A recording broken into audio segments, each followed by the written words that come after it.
What's up YouTube, it's your boy Dashing bringing you our week 2 of the PML Draft League.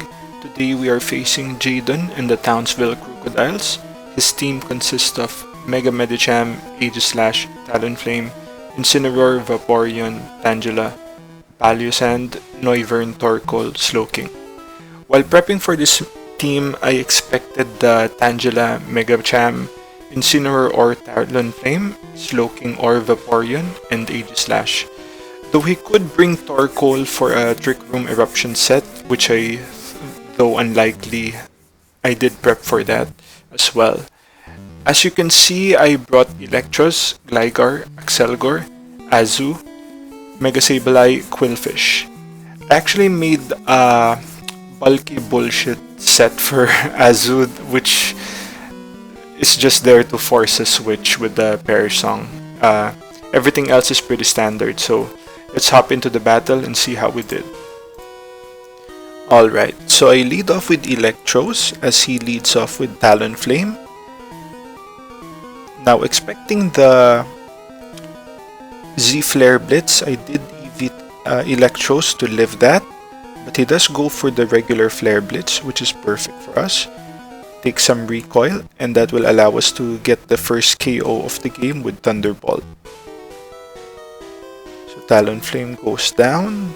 Let's see what he does next. So he sends a Medicham here, so that will Mega Evolve. He doesn't really have any reason to click Fake Out as he is naturally faster, so he will go for one of his stronger moves. We then predict that and make a switch to Azumarill, so he gets the Mega Evolution off.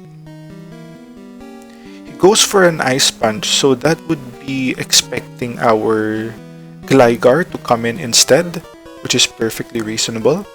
We do take that and get some lefties back. He does go for the Zen Headbutt next, and that will take a lot of... we take a lot from that, Jesus. Okay, that's fine. We get off a Toxic here, so we put the Cham on a timer. Well, to be honest, like I said, the Azumarill is just a joke set this week, so it's just there to force a switch. So we try to get a little more damage with the Aqua Jet. Not much, but it is what it is. He goes for an Ice Punch there. No reason not to, just in case we try to preserve Azu. And then take some more poison damage there. So we send out Sableye here because it is a free switch to Sableye. We are able to get our Mega off as he predicts us going to Foul Play. He makes a smart switch to Tangela. So we go for the Mega Evolution here, get the gem, and we do go for the Foul Play. So that does nothing to Tangela. Jesus, that boy's bulky. And he goes for a Giga Drain here just to scout our set, see how much investment we have on it.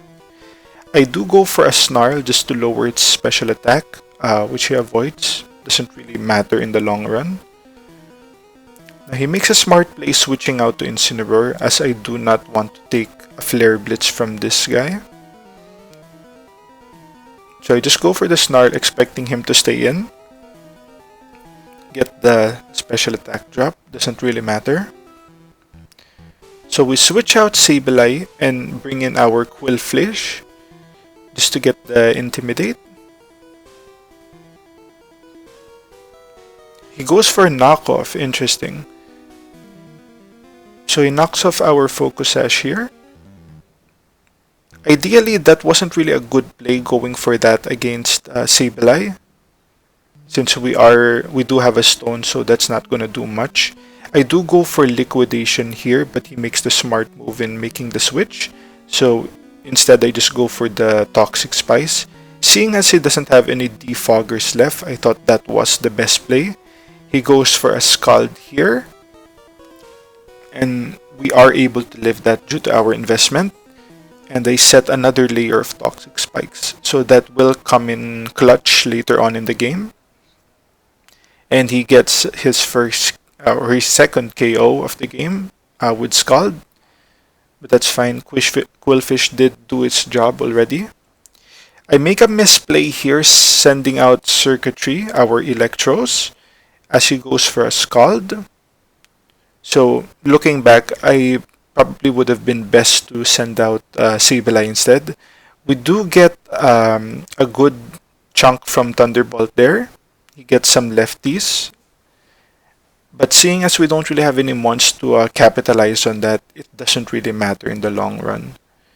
So I try to save circuitry here for a potential sack later on as we go for our Sableye. He goes for Protect. Just trying to get more lefties recovery more than anything else. So he goes for a Wish. So this is a Wish Protect Vaporeon. Okay. So he'll probably want to Wish Pass to his other mons. We don't really do anything to Vaporeon at this point. It will be a stalemate, but the best thing we can do would just be to keep snarling, lower its special attack as much as we can, so that we can make a switch later on. So as you can see, he gets the Vaporeon back to full. So we did not need to have Electros take that Scald and get the burn as well. So totally unnecessary, a misplay on my part, but it is what it is. So he gets some lefties back after that Snarl. Now he does go for a switch here to his Incineroar. Now our Toxic Spikes will pay dividends here, since every mon that he has except for Aegislash will be affected by that. So we make the switch to Gligar here, predicting the Vaporeon switch. So we're in an interesting position here. I decide to go for an Earthquake even though I would expect him to go for the knockoff. So I thought that trade was worth making, which makes us a lot less bulky moving forward. So at this point, I could have set rocks in hindsight, because I can see him keep switching out to Vaporeon since it kind of walls us anyway. But this time we do get the poison on Vaporeon, so that will matter in the long run. He can't really stay in on us for a long time. Just get some lefties back, as well as the toxic poison.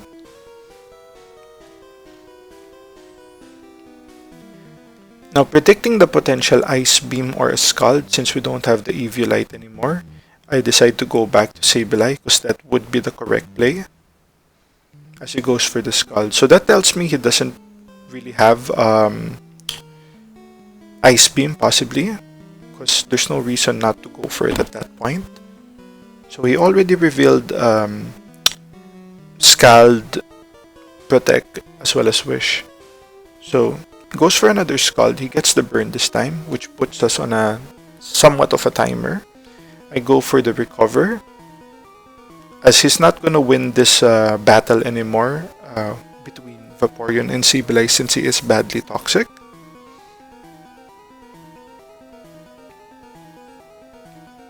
So we both take toxic and burn damage there. Now he goes for a Wish. Now I'm predicting him to save his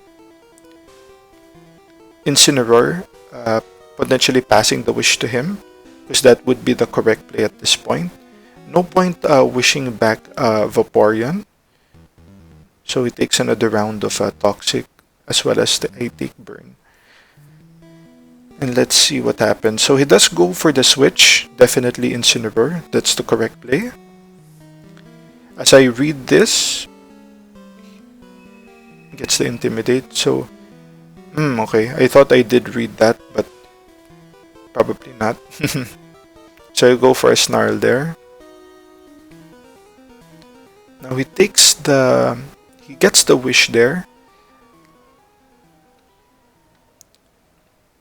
Now, unknowingly, if I only knew, like in hindsight, I could actually wall this Incineroar with Sableye, but I decided to just sack off circuitry so I can get a free switch to Gligar, as well as get another turn of poison damage on him. So he takes out my Electros. I go for my Gligar here. Now he makes a switch because he knows the EQ will kill, or potentially will. So I just make an EQ here. He switches to Vaporeon, which will not survive the EQ definitely. So we get rid of his most annoying Mon, so that's very good for us. We don't really have much left though, as he brings in his Medicham here. At this point, Gligar is our most expendable member of the team, so we go ahead and take the Ice Punch there. He takes a round of poison here. I send in Sableye here. Now, knowing that he can't really heal up with Drain Punch or anything like that, he may have Recover, but that's like the next level play already, because I could just Foul Play and it's GG. So instead of going for the Foul Play, I just click Recover here, because I know that he doesn't win this exchange. Definitely not. He will continue to take toxic damage as we will continue to heal up. So at this point, I was pretty desperate. He makes the switch out to Incineroar since I only have 2 Mons left. Our Excelgor isn't really good against his remaining Mons, especially if they don't have the necessary damage on them for Excelgor to sweep. So I just spamming Recover here. He goes for the Flare Blitz here. And we take about 60% from that, which is fine. We can just recover back. So he averages taking 10% every turn, or dealing 10%. Dealing 10% after recovery, which we will win the exchange due to us having Recover and him having being toxic. So the U-turn was the correct play in his case. He brings out Aegislash. Now this is another threat, but we do get the Recover, putting us in a good position here. We take some burn damage here. Now he goes for an attack here. Now, depending on what attack this is, would really depend our future in this game. So he goes for an Iron Head, which gets a crit. Doesn't really matter in the long run. I make the misplay of the game by going Snarl instead of Foul Play. Had I Foul Played, that would have got the Oko on him, and basically Excelgor just sweeps the team. So you could say that he had a 30% chance of winning, because he could have gotten the flinch rather.